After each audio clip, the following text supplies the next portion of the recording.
품 안의 자식이라는 말, 다들 철석같이 믿고 사셨겠지요.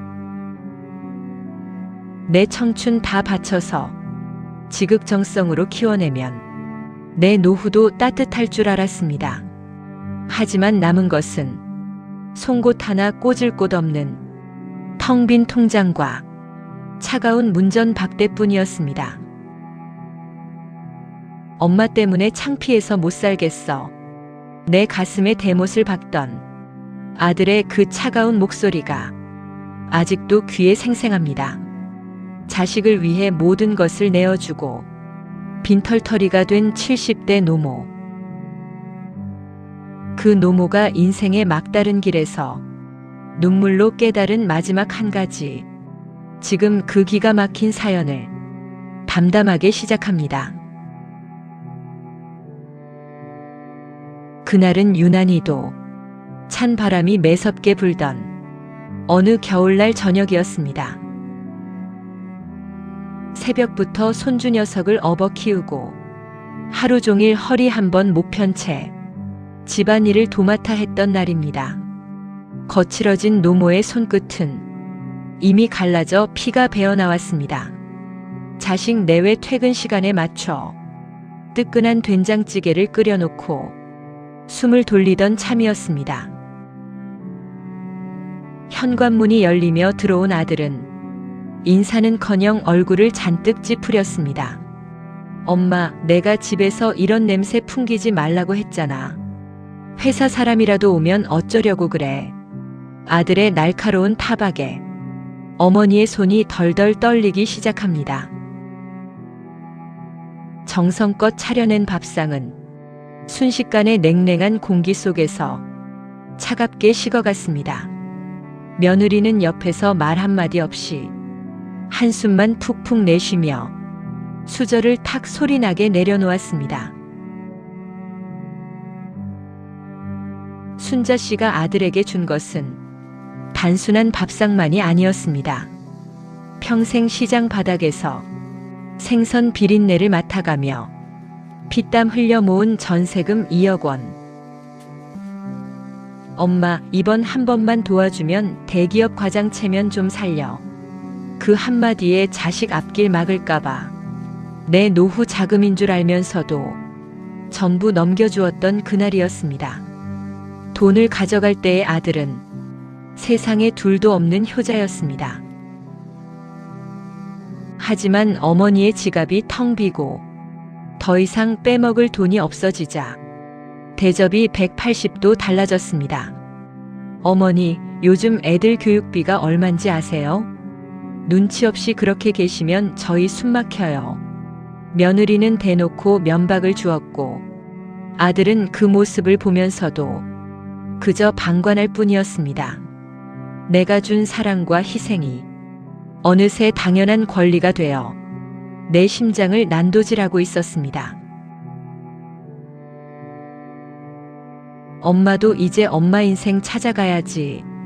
아들이 건넨 그 부드러운 포장지는 사실상 이 집에서 나가달라는 잔인한 사형 선고였습니다.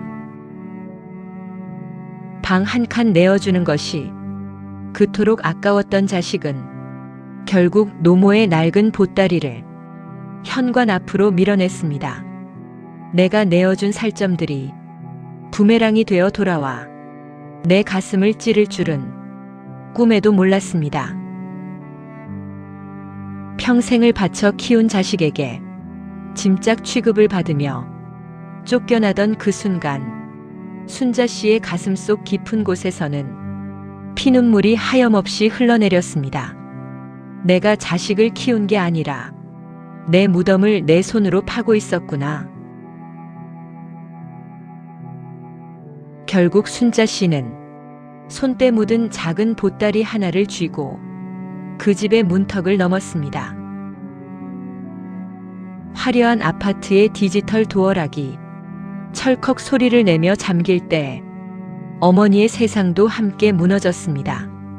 모든 것을 빼앗기고 빈털터리가 된 이 70대 노모는 과연 그 차가운 길바닥에서 어디로 향했을까요?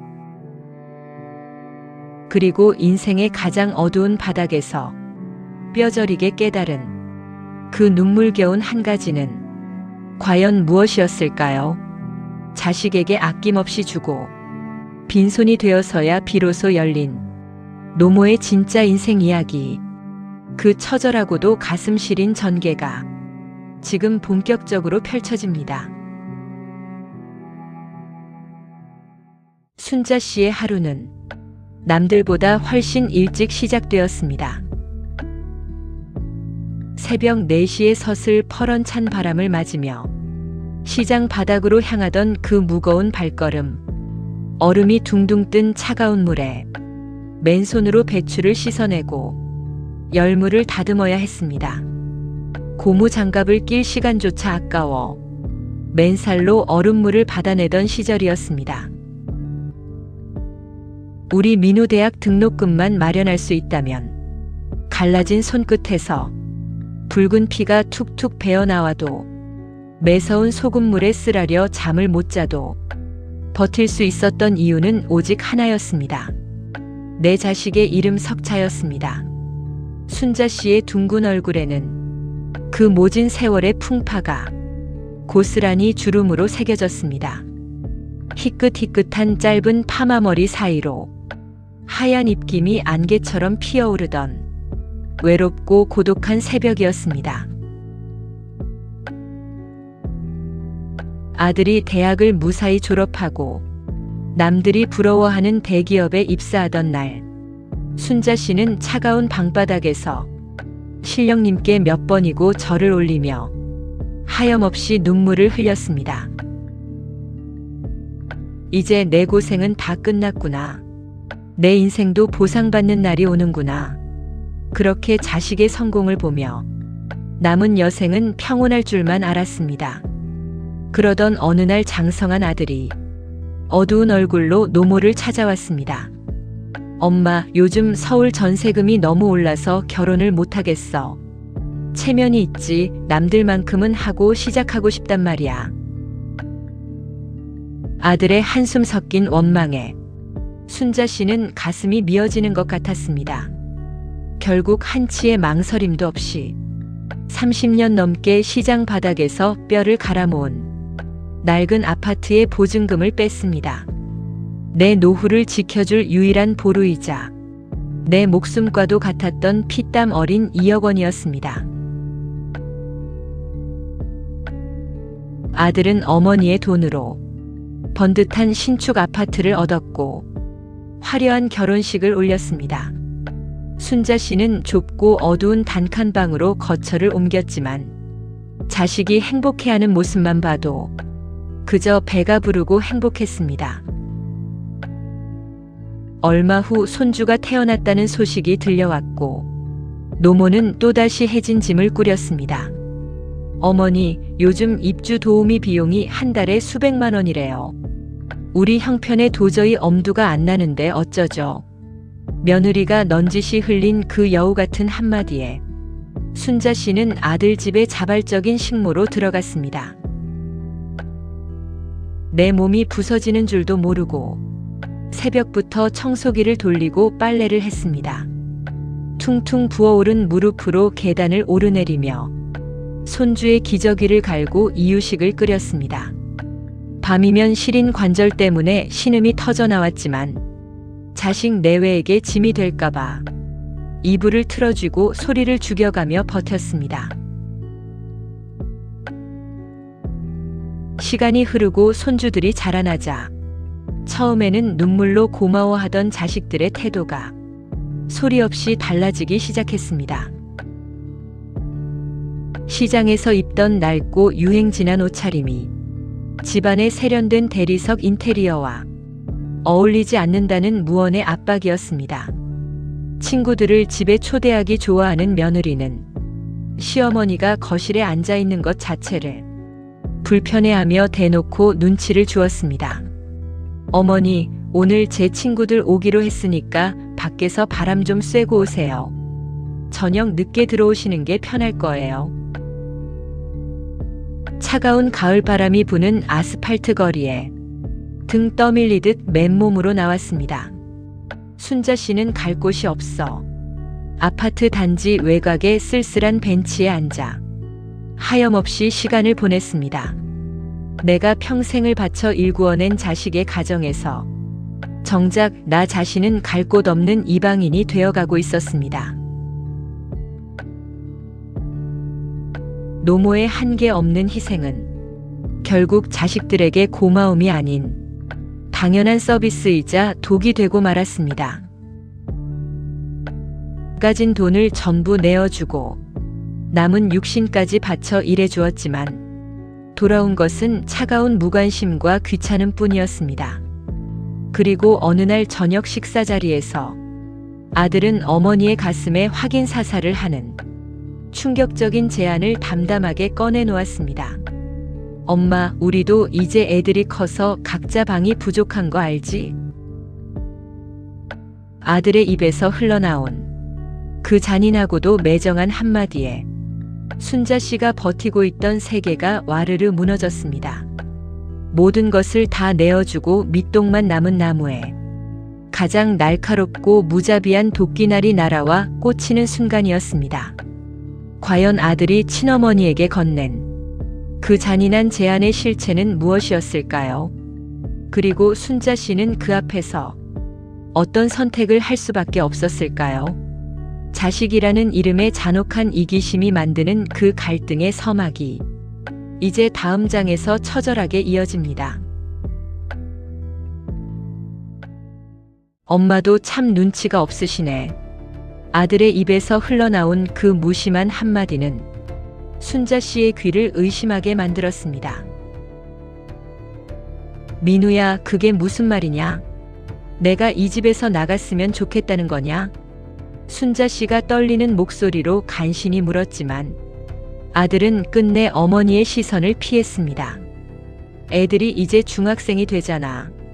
언제까지 할머니랑 방을 같이 쓰겠어? 애들도 자기만의 독립된 방이 필요한 나이야. 아들은 식탁 위만 멍하니 바라보며 마치 남의 이야기를 하듯 덤덤하게 말을 이어갔습니다. 옆에 앉은 며느리는 한술 더 떠서 한숨을 크게 쉬며 거들었습니다. 어머니, 요즘 세상에 중학생 방 없는 집 없어요. 저희도 부모로서 애들 기죽이기 싫단 말이에요. 73세의 노모에게 남은 것은 화려한 대리석 아파트 한 구석, 작은 옷장 하나가 전부였습니다. 평생을 바쳐 자식을 키워낸 대가가 방 한 칸마저 빼앗겨야 하는 처량한 신세라니 순자 씨의 둥근 얼굴이 차갑게 굳어갔습니다. 희끗희끗한 짧은 파마머리가 서글픈 분노로 가늘게 떨리고 있었습니다. 함께 둘러앉은 저녁 식사 자리는 순자 씨에게 바늘방석과 다름없었습니다. 어머니, 오늘 국이 왜 이렇게 짜요? 요즘 들어 간을 전혀 못 맞추시네요. 나이 드시더니 손맛도 예전 같지 않으시네. 며느리의 퉁명스럽고 가시 돋친 핀잔이 식탁 위를 날카롭게 찔러왔습니다. 순자 씨는 밥을 입으로 삼키지도 못한 채 숟가락을 허공에 멈추었습니다. 손주 녀석들은 할머니의 눈치를 흘금거리며 아무 말 없이 밥만 입으로 밀어 넣었습니다. 가장 가슴이 미어지는 것은 그 꼴을 다 보고 있으면서도 모르는 척 스마트폰만 들여다보는 아들이었습니다. 민우야, 국이 많이 짜냐? 어머니, 싱거우면 물 부어 드세요. 귀찮다는 듯 툭 던지는 아들의 대답에 순자 씨는 가슴이 덜컥 내려앉았습니다. 평생 자식 입에 밥 들어가는 것만 봐도 자신은 굶어도 배가 불렀던 노모였습니다. 그 자식에게 모든 것을 다 털어주고 나니 이제는 그 자식의 집에서 숨도 제대로 못 쉬며 눈칫밥을 먹는 신세가 되었습니다. 목구멍으로 겨우 넘어가는 밥알이 마치 모래알처럼 까끌거리고 서글펐습니다. 그날은 순자 씨가 온종일 무릎이 쑤시고 아파 변두리 정형외과에 겨우 다녀온 날이었습니다. 지친 몸을 이끌고 아파트 복도를 걸어와 늘 서 있던 현관문 앞에 섰습니다. 평소처럼 익숙하게 비밀번호를 눌렀지만 철컥하는 소리 대신 날카로운 경고음만 복도에 울려 퍼졌습니다. 문은 굳게 닫힌 채 열리지 않았습니다. 손끝이 떨려 몇 번을 다시 눌러보아도 돌아오는 것은 차가운 기계음뿐이었습니다. 가슴이 쿵쾅거려 간신히 인터폰을 누르자 잠시 후 며느리의 귀찮은 목소리가 들려왔습니다.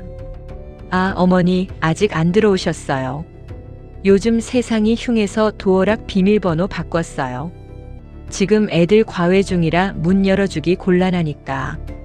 민우 씨 퇴근하면 같이 들어오세요. 탁 하고 인터폰이 끊기는 소리와 함께 복도에는 적막감만이 맴돌았습니다. 순자 씨는 차가운 복도 바닥에 쪼그리고 앉아 무릎을 감싸 쥔 채 아들을 기다렸습니다. 그렇게 시린 바닥에서 2시간을 보냈습니다. 마침내 엘리베이터 문이 열리고 아들이 내렸지만 바닥에 주저앉은 어머니를 보고도 놀라거나 미안해하는 기색조차 없었습니다. 엄마, 연락도 없이 왜 여기서 이러고 있어? 비밀번호 바꿨으면 나한테 전화를 하든가. 과외 선생도 있는데 엄마가 문 두드리면 혜정이가 집안 망신이라고 스트레스 많이 받아. 미안하다는 사과 대신 오히려 어머니를 탓하는 원망의 화살이 날아왔습니다. 내 돈 2억 원을 가져갈 때는 세상에서 가장 다정하게 내 손을 잡던 아들이었습니다. 평생 반찬 팔아 바친 내 청춘과 재산이 모두 바닥을 드러내자 이제는 내 존재 자체가 자식의 앞길을 막는 짐짝이 되어버린 것입니다. 순자 씨의 가슴속 깊은 곳에서 뜨겁고 억울한 무언가가 울컥 치밀어 올랐습니다. 눈물이 시야를 가렸지만 자식 앞에서 더 이상 약해 보이기 싫어 입술을 깨물며 눈물을 삼켰습니다. 모두가 숨죽여 잠든 깊은 밤, 순자 씨는 조용히 거실로 걸어 나왔습니다. 낮에 보았던 화려하고 넓은 대리석 거실이 이제는 나를 가두는 거대한 감옥처럼 느껴졌습니다. 더 이상 이곳은 내가 머물 공간도 아니었고 내가 있을 자리는 단 한 평도 없었습니다. 내 손으로 평생을 바쳐 모든 것을 내어주고 정작 늙어서 자식에게 구걸하듯 눈치 보며 사는 삶은 여기서 끝내야 마땅했습니다. 순자 씨는 구석에 있던 낡은 서랍장을 열어 처음 이 집에 들어올 때 챙겨왔던 낡고 소박한 천 보따리를 다시 꺼냈습니다. 자식이라는 이름 뒤에 숨겨진 차가운 이기심과 날카로운 배신감을 똑똑히 마주한 노모는 어둠 속에서 조용히 옷가지를 개어 넣었습니다. 그래, 내 손으로 파낸 무덤이라면 내 발로 걸어 나가는 게 맞겠지. 과연 이 차가운 밤이 지나고 자식에게 다 뜯겨 빈털터리가 된 70대 노모는 어디를 향해 무거운 발걸음을 옮기게 될까요? 그리고 그 길의 끝에서 순자 씨를 기다리고 있는 것은 또 어떤 혹독한 현실이었을까요? 가장 처절한 바닥에서 시작되는 노모의 홀로서기, 그 가슴 시린 절정의 이야기가 다음 장에서 이어집니다. 차가운 시멘트 계단을 한 걸음씩 딛고 올라갔습니다. 보증금 300만 원에 월세 20만 원짜리 변두리의 작은 옥탑방이었습니다.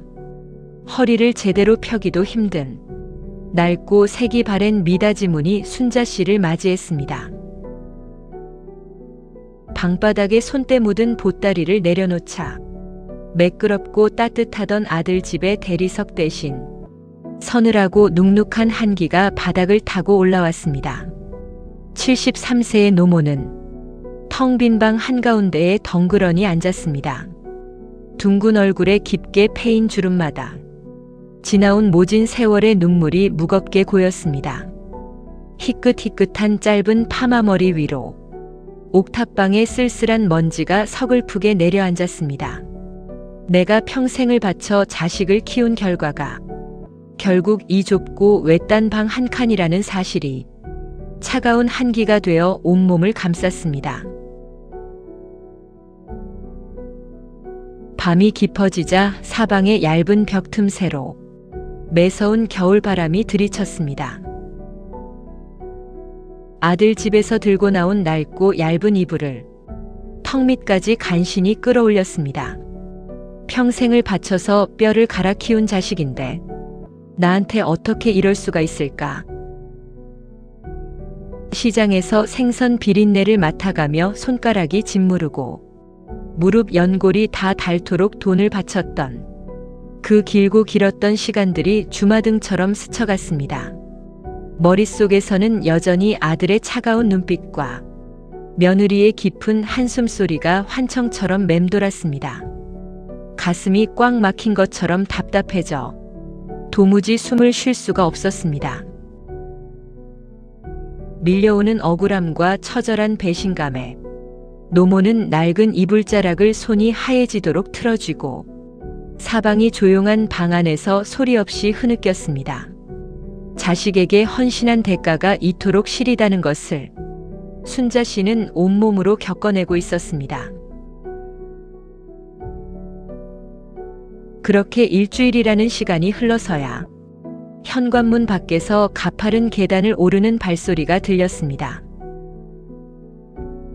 혹시나 하는 마음에 서둘러 미닫이 문을 열자 아들 민우가 두꺼운 코트를 입고 불편한 표정으로 서 있었습니다.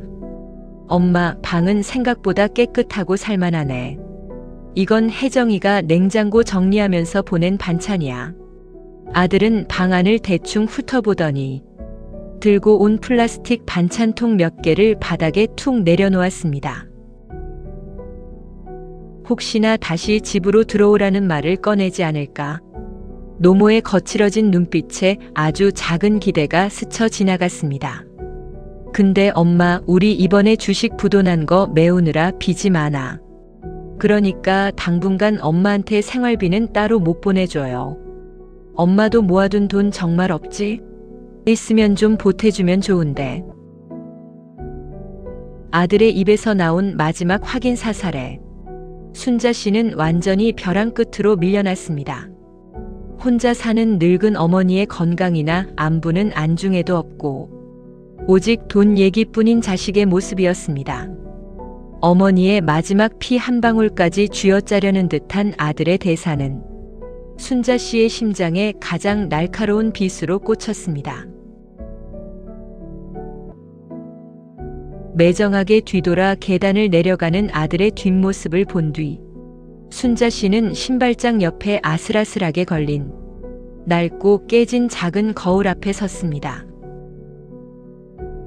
거울 속에는 평생 남을 위해서만 살다가 알맹이는 다 뺏기고 껍데기만 남은 한 노인이 서 있었습니다.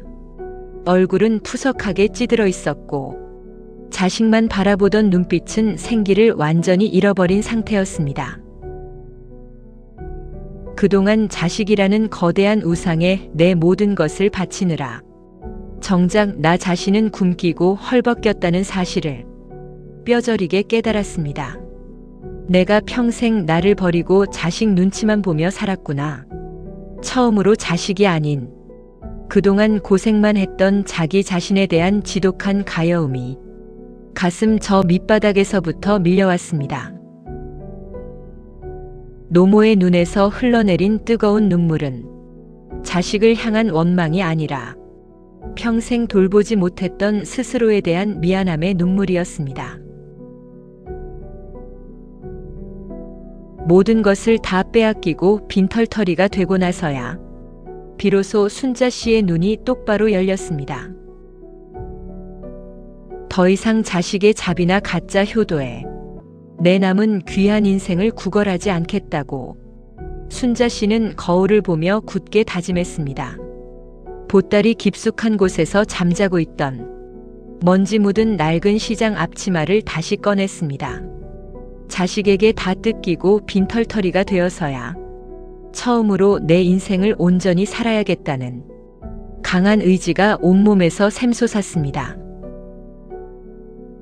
73세 노모의 차가운 옥탑방에 어둠을 걷어내는 새로운 변화의 기운이 치밀어 오르기 시작했습니다. 과연 모든 것을 잃고 빈손이 된 순자 씨가 황혼의 홀로 서기를 위해 선택한 그 다음 행보는 무엇이었을까요? 그리고 자식의 뒤통수를 치는 노모의 위대한 반전은 어떻게 시작될까요? 마음에 감동을 주는 진짜 인생의 막이 이제 다음 마지막 장에서 시원하게 펼쳐집니다. 새벽 5시에 서슬 퍼런 시장통은 여전히 활기와 온기로 가득했습니다. 순자 씨는 차가운 철제 매대 위에 밤새 손수 버무린 빨간 겉절이를 소복하게 올렸습니다. 아들에게 다 뜯기고 남은 통장 속 마지막 단돈 몇만 원으로 다시 시작한 노점이었습니다.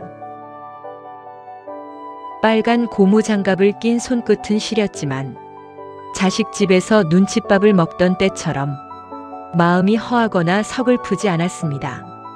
이제는 자식의 안색을 살피며 어두운 방구석에 갇혀 지내던 처량한 노인이 아니었습니다. 순자 씨의 푸석했던 둥근 얼굴에 조금씩 붉은 생기가 돌기 시작했습니다. 희끗희끗한 짧은 파마 머리를 수건으로 단정하게 묶어 올리는 손길에는 황혼의 당당함이 묻어났습니다. 억척스럽게 하루 장사를 마치고 돌아온 작은 옥탑방은 생각보다 아늑하고 따뜻했습니다. 순자 씨는 평생 처음으로 자식이 먹다 남은 찌꺼기가 아닌 오직 자신만을 위한 정성스러운 밥상을 차렸습니다. 시장에서 가장 실하고 싱싱한 조기 한 마리를 노릇하게 구워냈습니다. 예전 같으면 아들놈 입에 살점 하나라도 더 넣어주느라 자신은 가시만 갉아먹었던 생선이었습니다. 참 고소하고 달다. 김이 모락모락 나는 하얀 쌀밥 위에 도톰한 생선살을 얹어 입에 넣었습니다. 누구의 눈치도 보지 않고 내가 먹고 싶을 때 내 돈으로 사먹는 밥은 그야말로 꿀맛이었습니다. 남을 위한 삶을 멈추고 나서야 순자 씨는 밥 한 끼의 진정한 자유를 온전히 누릴 수 있었습니다. 옥탑방에 노을이 붉게 물들어가던 어느 날 오후, 아들에게서 또다시 전화가 걸어왔습니다. 엄마, 애들 학원비가 이번 달에 좀 부족하네.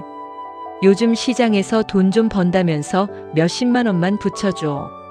아들의 뻔뻔한 목소리에는 여전히 홀로 사는 어머니에 대한 안부나 미안함 따위는 눈 씻고 찾아볼 수 없었습니다. 예전의 순자 씨였다면 가슴을 쥐어뜯으며 돈을 못 보태줘서 죄인처럼 미안해했을 것입니다. 하지만 지금의 순자 씨는 완전히 달랐습니다. 나 먹고 살 돈밖에 없다. 그리고 이제 내 인생은 내가 책임져라. 더는 나 찾지 마라. 순자 씨는 떨림 없는 담담한 목소리로 정중하지만 뼈를 때리는 한마디를 맺고는 전화를 뚝 끊어버렸습니다. 수화기 너머로 당황해하던 아들의 숨소리가 마지막 카타르시스를 선물했습니다. 자식에게 휘둘리던 삶을 끝내고 자신의 존엄을 스스로 지켜낸 순간이었습니다. 자식을 향한 헛된 기대와 집착을 내려놓으니 비로소 마음속에 깊은 평화와 진정한 자유가 찾아왔습니다. 순자 씨는 옥탑방 앞 작은 콘크리트 마당에 빨간 고추를 채반에 널어 말렸습니다. 가을바람에 살랑이며 익어가는 고추를 바라보며 평생 가슴에 맺혔던 응어리를 토해내듯 깊고 시원한 숨을 내쉬었습니다. 모든 것을 다 잃고 빈털터리가 되어서야 내가 평생 돌봐야 할 가장 소중한 자식이 바로 나 자신이었다는 것을 깨달았습니다. 부모라는 이유로 자식에게 모든 것을 내어주는 희생은 결국 자식도 망치고 나도 망치는 독이 된다는 사실을 이제는 똑똑히 압니다. 참 날씨 한번 좋다. 순자 씨는 흐뭇하게 하늘을 보며 웃었습니다. 인생의 가장 막다른 자락에서 진짜 행복을 찾은 노모의 주름진 얼굴은 그 어느 때보다 눈부시게 빛나고 있었습니다. 대한민국의 자랑스러운 시니어 여러분, 그리고 이 땅의 모든 중년 여러분, 혹시 지금도 자식이라는 이름 뒤에 가려져 내 모든 것을 다 바쳐 희생하고 계시진 않나요? 자식을 목숨보다 사랑하는 그 마음은 잘 알지만 정작 거울 속 헐벗은 자기 자신은 외면하고 계시진 않은지 돌아보셔야 합니다. 부모가 먼저 독립하고 행복해야 남은 노후의 인생도 당당하고 존엄해질 수 있습니다. 오늘 평생을 바쳐 깨달은 이 노모의 사연이 자식 때문에 남몰래 눈물 흘리던 여러분의 지친 마음에 작은 위로와 용기가 되었기를 바랍니다. 이제는 남이 아닌 나를 위해 살 시간입니다. 오늘 영상이 가슴 깊이 공감되셨다면 주변의 자식 걱정으로 밤잠 못 이루는 소중한 분들에게 꼭 공유해 주세요. 여러분이 가슴속에 묻어둔 소중한 이야기들을 댓글로 남겨주시면 함께 읽으며 위로를 나누겠습니다. 여러분의 구독과 좋아요는 외로운 홀로 썩이를 응원하는 큰 힘이 됩니다. 지금까지 시청해 주셔서 진심으로 감사합니다.